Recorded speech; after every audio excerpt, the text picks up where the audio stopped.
Assalamualaikum warahmatullahi wabarakatuh. Salam Jumaat dan selamat pagi. Alhamdulillah, pagi yang hening dan juga nyaman. Seperti biasa, jalan jam, terpaksa berhenti perlahan-lahan.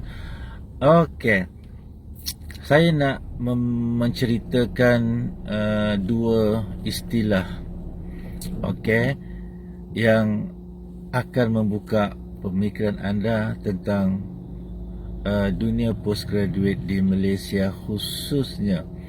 Okey. Istilah yang pertama istilah problematization. Okey, dan istilah kedua adalah gap. Okey. Okey, saya nak mulakan dengan istilah kedua. Kerana istilah ini sering dikemukakan dan sering ditanya kepada saya. Gap, research gap, knowledge gap, kelompongan, apapun maksudnya, yang membawa kepada pemahaman, membuat kajian yang belum lagi dibuat sebelumnya, membuat kajian yang tak pernah dibuat oleh orang lain, mendapatkan apa saja yang missing dalam literature, mengkaji kelemahan kajian lepas untuk diperbaiki, mendapatkan apa saja dapatan yang kontradik, kemudian nak buat kajian apa saya tak pasti. Okey, jadi itu maksud gap ataupun dikenali sebagai kelompongan. Okey, setakat yang saya tahu, perkataan kelompongan itu belum ada lagi yang membawa nada positif. Okey, gigi yang kelompong, durian yang kelompong, semua membawa kepada nada yang negatif. Okey, kelompongan ataupun gap. Istilah yang kedua ialah istilah problematization. Okey, istilah ini membawa maksud, okey, kita menjadikan satu situasi itu situasi yang tercabar, yang kita cabar, yang kita challenge, yang kita formulasikan supaya ia boleh jadikan sebagai satu research ataupun kajian dengan matlamat untuk memperbaiki, untuk meningkatkan keberkesanannya, okey, ataupun untuk memberikan jawapan yang alternatif. Okey, itu problematization. Okey, kita melihat satu isu itu dan kita jadikan dia sebagai satu yang seperti ada masalah untuk kita kaji dan perbaiki situasi tersebut kepada situasi yang lebih baik. Okey, saya nak pergi yang kedua, problematization. Apabila kita buat research, terutamanya dalam bidang social science, kita melihat banyak isu yang berlaku di sekitar kita, dan kadang-kadang isu itu bukanlah isu yang mengancam pun, bukanlah yang boleh menyebabkan kematian, tapi satu isu yang kita lihat dia gembar-gemburkan sebab orang memerlukan satu jawapan, satu penjelasan, satu situasi yang lebih baik, satu keadaan yang perlu diperbaiki. Jadi bila kita lihat satu isu, contohnya murid-murid didapati makin lama makin cenderung untuk menolak sains, subjek sains dan matematik. Okey, dan dia tidak membawa apa-apa masalah pun secara eksplisit, tetapi kita menjadikan itu sebagai satu masalah untuk dikaji, maka proses itu dinamakan sebagai problematization. Apa sahaja, okey, kita lihat satu fenomena ini dijelaskan dengan menggunakan teori, katakan teknologi. Mereka menggunakan umpamanya U-Taut, mereka menggunakan teori-teori yang berkaitan dengan multimedia. Okey, tetapi ada pihak yang cuba melihat daripada perspektif psikologi. Okey, melihat dari segi aspek-aspek yang berkaitan dengan psikologi pelajar supaya teknologi yang diajar itu dapat diberikan nilai tambah. Okey, maka dia menjadikan isu tersebut sebagai satu problematization, dengan harapan kajian yang dilakukan itu akan membuahkan satu dapatan, dan daripada dapatan itu diberikan satu kefahaman yang baru, part and partial, dan kefahaman itulah yang diberikan sebagai sumbangan kepada knowledge.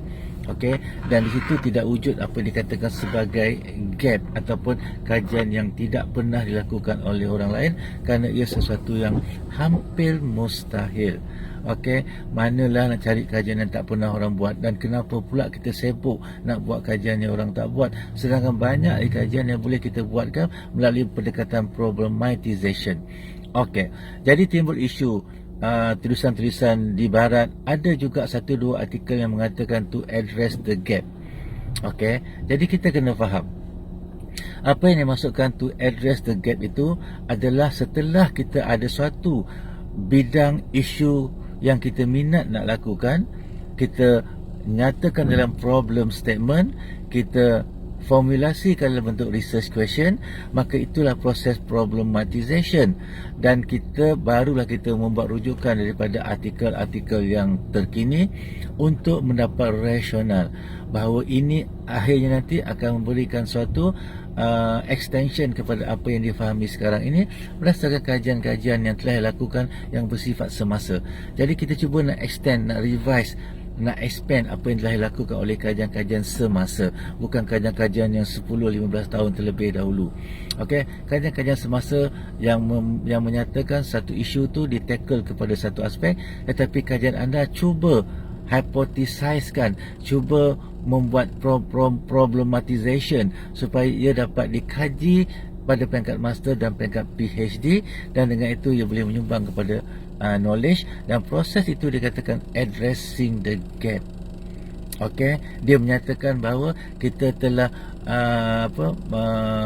memberikan suatu penjelasan kepada satu isu, dan itu dikaitkan dengan addressing the gap. Sebab itulah tidak timbul persoalan untuk membaca 300 artikel yang membawa maksud membaca dan mencari kelompongan terlebih dahulu seperti yang diamalkan di Malaysia.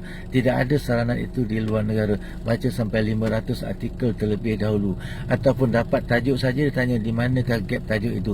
Itu tidak berlaku di luar negara. Bila dapat satu tajuk, dia akan kata, is this your interest? Okay, how are you going to do it? Okey, maka kita akan jelaskan dan berikan rasional. Maka sebagainya akan mengata addressing the gap. Tetapi istilah yang lebih tepat adalah istilah problematization, di mana kita menjadikan dia sebagai satu masalah yang hypothetical yang kita perlu untuk kaji, dan akhirnya kajian kita itu akan memberikan kita satu dapatan yang boleh menyumbang kepada knowledge. Okey, sebab itulah kalau kita gunakan perkataan gap dengan maksud yang sempit dan ortodoks serta outdated tersebut, maka selama itulah kajian tidak akan berkembang, kajian akan terhalang hanya kerana gap, sedangkan ia tidak banyak memberi apa-apa makna pun, dan pelajar terpaksa membuang masa yang banyak untuk membuktikan adanya kajian ini tidak lagi dilakukan oleh kajian-kajian yang lepas, berbanding dengan menjadikan dia sebagai satu proses problematization untuk melihat keperluannya menyumbang kepada pengetahuan. Okey, itu saja yang sempat saya berdiskusi pagi ini. Cuba fahami, okey, kenapa perkataan problematization itu perlu, okey, dalam pemahaman postgraduate, bukan pengisian kelompongan. Okey, akibat kajian lepas yang tidak pernah orang buat, yang hampir-hampir mustahil boleh dilakukan. Okey, kita nakkan kajian yang berkembang, maka problematization adalah satu pendekatan dan pemahaman yang sebenarnya selama ini kita telah lakukan melalui penyataan masalah dan juga formulasi research question yang kita selalu lakukan. Okey, dan juga significant of study untuk membuktikan kepentingan kajian yang kita lakukan tersebut. Assalamualaikum warahmatullahi wabarakatuh. I love you. Bye bye.